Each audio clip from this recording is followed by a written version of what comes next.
Alright, besties, welcome back to my channel. I hope you're well. Today I am extremely excited to go through how I organize my writing projects, my plots, my ideas, and this video has gotten a lot of requests, so I'm just really excited to talk about how to organize your writing projects in a way that allows you to achieve your writing goals and stay on top of your writing projects. This video is actually possible because of the wonderful sponsor of this video, which is SCRINTAL. If you guys haven't heard of SCRINTAL before, they're an amazing brainstorming platform that allows you to use this method. This method I can't actually pronounce, but it's a very cool method that has to do with brainstorming and organizing your thoughts in a way that's extremely productive and gets a lot of work done. Through SCRINTAL, you're able to cultivate your amazing ideas, especially and specifically your book ideas, in order to brainstorm, plot, and organize your projects as we're doing in today's video. You can use SCRINTAL for simply anything. You can just organize your thoughts, your daily agendas, your projects, in a way that's a very brainstorm sort of way. So if you're a visual learner and you love making brainstorm documents, if you love connecting dots and seeing where your ideas lead you, SCRINTAL is literally the perfect platform for you. SCRINTAL allows you to understand your ideas better and also communicate with other people and yourself, because literally like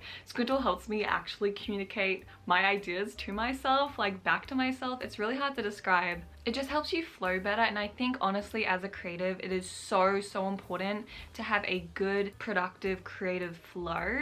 Because if you guys know me, I have a lot of different documents which I use for plotting my books, to brainstorming my books and stuff like that. But having something like SCRINTAL and just trying it out really helps me understand how important it is to have everything in one sort of page or board. So I don't have to open a new document or a new browser and have to type in something to find a particular document. Through SCRINTAL, I can just have it right there in a board, or even just have it as a link instead of having to go on this wild goose chase, which interrupts my creative flow and literally just ruins the idea I was about to have. So literally SCRINTAL helps so much in that way. Not only that, but have you seen SCRINTAL's amazing aesthetic? I think the white aesthetic, you can just see my room right now, like it's literally it like matches so well. I love SCRINTAL's aesthetic, how beautiful it looks, how clean. SCRINTAL's amazing because you can have all these different boards, you can link them to each other, you can title them, you can include photos and links in the descriptions of those boards. There's also a really cool thing called tags, in which you can basically go hashtag and link different boards together and have a sort of database almost if you want to keep organized like that. So if you really do love organizing things based on ideas, for example like hashtag characters, I've used SCRINTAL in a recent video. I have it linked up there where basically I give you guys a template on how to create your characters and stuff like that, and by linking different boards together I'm able to link, for example, my character Lewis to my character Alex. If you guys definitely love SCRINTAL right now, definitely go check my link down below in the description where you guys can sign up to SCRINTAL today and subscribe to one of their plans. I really do recommend them, especially if you've been trying to find a new sort of website to really organize your thoughts. And SCRINTAL is actually also an app, so you can actually download that as well onto your Mac or Windows computer. So again, definitely check out SCRINTAL down below. I love them so much, and I'm actually going to be using SCRINTAL in today's video and giving you guys a template to organize your projects. Also use my code here if you guys are definitely going to sign up and subscribe to SCRINTAL today, and you can get a % off. So yeah, thank you so much SCRINTAL for sponsoring this video, and I literally can't wait to actually show you guys how I organize my projects. So let's go ahead and get straight into that video. And again, thank you so much SCRINTAL. I love you guys. Thank you. Alrighty besties, so again I'll have the links to this template down below, so definitely go ahead and of course sign up to SCRINTAL so you guys can access this amazing template. But of course, let's go ahead and dive into my project list and my projects, and yeah, show you how I organize them. So here we are. Here is my SCRINTAL page, and I have this huge project list right here, and this is basically what my whole project list looks like. So here I have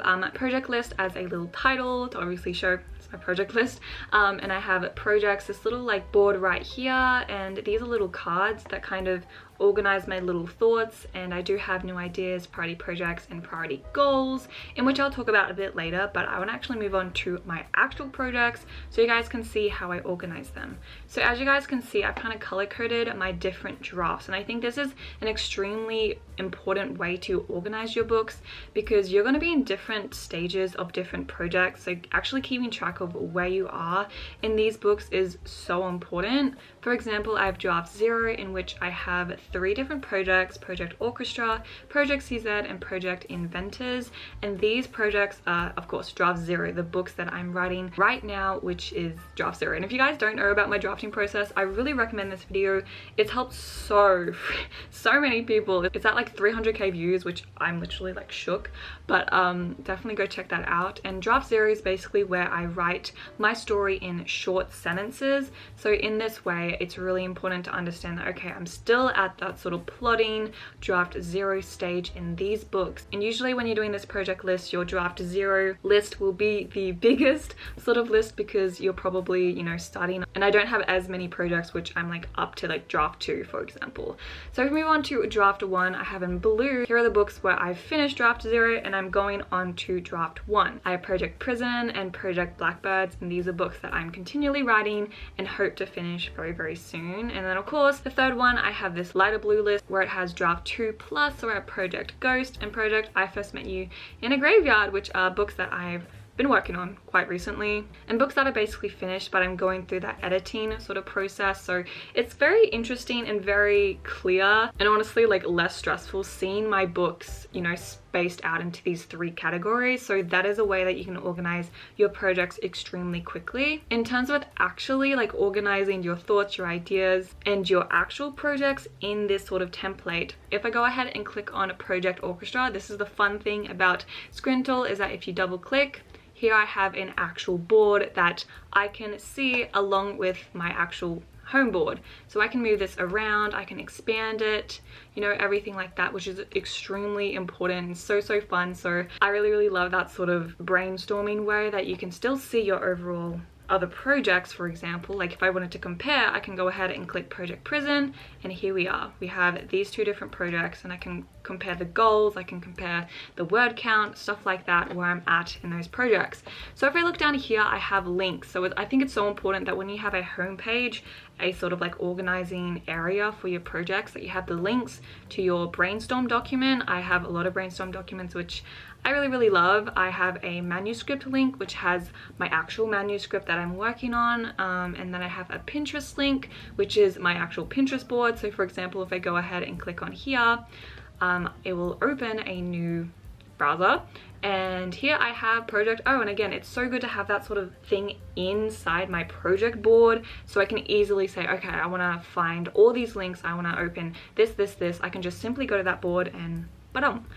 So here's Project O. Look how pretty the aesthetic is, guys. Look, so beautiful. So easily I can definitely just come here if I need some inspiration, or maybe I had this particular photo in mind and I wanted to see that. And then of course I have playlist link, which is right here, and I just have this really fun little like 1800s, and it's really good because you can play it like in bed into this board, so I can just play that right there, which is so fun.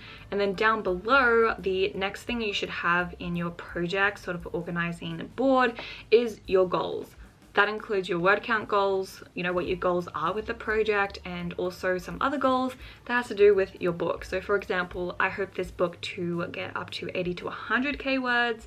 Generally, I need to write a strong first draft, so that's for my draft next, and also to research more 1800s, like book research basically. So those are really good goals to have in mind, specific to your project. So of course I said like London in the 1800s. There we go. You know, it's like very specific in that sort of sense. And of course with SCRINTAL, you can actually, if you want, I would probably prefer numbering them like this and maybe having a priority of your goals. But this is just an example of, for example, some goals that you can have for your particular project. So the second part of this video is me explaining just the projects, and these are basically just where you keep all your other sort of things going. And as you can see, it's like so organized right now. So by keeping it organized, it helps you know where to put certain things. So if you get a new idea for a book, for example, I would recommend going to this project list because it can become a potential future project. So if I go down here, of course, I have new ideas. And if I double click on here, I have some new ideas, for example, like Gem Spell, which is one of my projects that I'm thinking of working on again. There's Witch, like a runaway witch, or there's a dragon trainer. Like these are just really like interesting like triggers in which I know. So if you guys want to actually create a new board for this particular idea, you can just click over here, say insert board or card, and you can actually name it Dragon Trainer, for example, so you can brainstorm a little bit there. So it's really important to keep your ideas close to each other and maybe even use a hashtag. For example, if I wanted to go like this and say hashtag new idea. So this little board is going to be linked to my new ideas. So whenever I have a new idea or just like randomly want to make one, I can just write hashtag new idea. There we go. So of course, these new ideas are just important because you don't want them to run away, but also you don't want to like go too head deep into them. So by keeping a little board here, or at least somewhere close to where all your other projects are, keeps in mind that, hey, you have to actually, you know, continually work on your projects to get to these amazing new ideas. So it is actually encouraging in that sort of way. So we can go ahead and close that. Next up, we have priority projects. So this is more like planning of your projects. I usually just keep the new ideas up here. You can kind of shuffle them around if you want, but I kind of like my new ideas up here because I usually go to that. But if we go to priority projects, for example, here are the books that I'm actually working on, and I recommend you guys to actually have 3 priority projects in these 3 different categories of draft 0, draft 1, draft 2. So for example, project CZ, if I go over here, whoops, I have project CZ over here, so that's actually from draft 0. If I move my little board over here, then there's project BB, which is right over here, draft 1, project Ghost, draft 2. So I have a priority project in these 3 different stances, these 3 different sort of places. So I kind of, I don't know, I'm more spread out in my projects. So I'm working on editing, you know, this sort of book, and it's a lot less effort, like editing a book and writing like draft 1 of a book than having to write draft 0 of like 3 projects, for example. Do you understand what I mean? So if I go ahead and close that, I can go to priority goals. Priority goals, for example, work on project Ghost query. So I'm actually querying project Ghost, which is really exciting. I hope to have some vlogs up soon about that. Number 2, to find my writing style, and this is like overall goals again. So finding my writing style has always been a big goal of mine through these books, and also to read more for inspiration. I need to read a lot more books, and these are just some things to keep in mind. Again, I definitely recommend to keep it down to 3 for like these sorts of goals or priorities. Like keep it down to 3 so you're not getting overwhelmed. I definitely think you shouldn't be writing more than 3 books at a time. For me, I'm actually writing 2 books. I just finished project O actually, so I think I need to actually move this over here. So since I finished project O, I can now move on to project CZ, and it's also kind of encouraging in this sense, so you can see like how good did that feel for me to move project orchestra down below, for example. Another thing that you can do in this sort of situation, in this sort of board, is you can actually kind of organize your boards like up, down, up, down. So for example, project Ghost is up here, so it's the priority, and I'd probably have to put project Blackbirds up here since I'm working on that as a priority project. So I can of course see, look, project CZ, project Blackbirds, project Ghost. So easy like that. So that's basically my project list. That's how I organize my books, my projects, my project names. I did actually forget to mention that it's so important to name your projects. Like name your projects, even if it isn't like something that you resonate with. Like just write it, like just pick a random thing that's the first thing you had about the book. For example, project Ghost, it's a ghost story, so I'm just gonna call it project Ghost. It can be something cool like that, or it can be something cool like project CZ, which has a little bit more of a meaning. It's like stands for something. It can even be like something like project IFMYIAG, which is project I first met in a graveyard. It's still so special, and it's so fun. Like it's honestly so fun to name your projects and say, I'm working on project Ghost, or like I'm still working on project BB. Like that encompasses and really does make a difference. So don't name your drafts like draft 1 or like book 1. Don't do that. Name it something special, and I'll end on there. So yeah, that's basically how I organize my projects. Alrighty friends, thank you so much for watching this video. I really hope you guys found this helpful. If you did, definitely comment down below and let me know, and also maybe comment down below your project name for your book. However, definitely check out SCRINTAL down below. Please go ahead and check them out. I'll have their links down in the description. Of course, use my code to get some % off your subscription. I really love SCRINTAL, and of course, again, please definitely check out the template that I'll have it linked down below for you guys. And of course, definitely check out the videos I mentioned before in this video, and that can also include this video, which is a Notion template if you guys actually use Notion. And of course, check out my plotting videos as well, and also my previous SCRINTAL video that I'll have in the description and also on the iCard if you guys want to check that out. But yeah, I love you guys so much. I really wish you guys luck in all your projects, and I can't wait to hear about them in the comments. So yeah, I love you guys, and I hope to see you in my next writing video. Bye!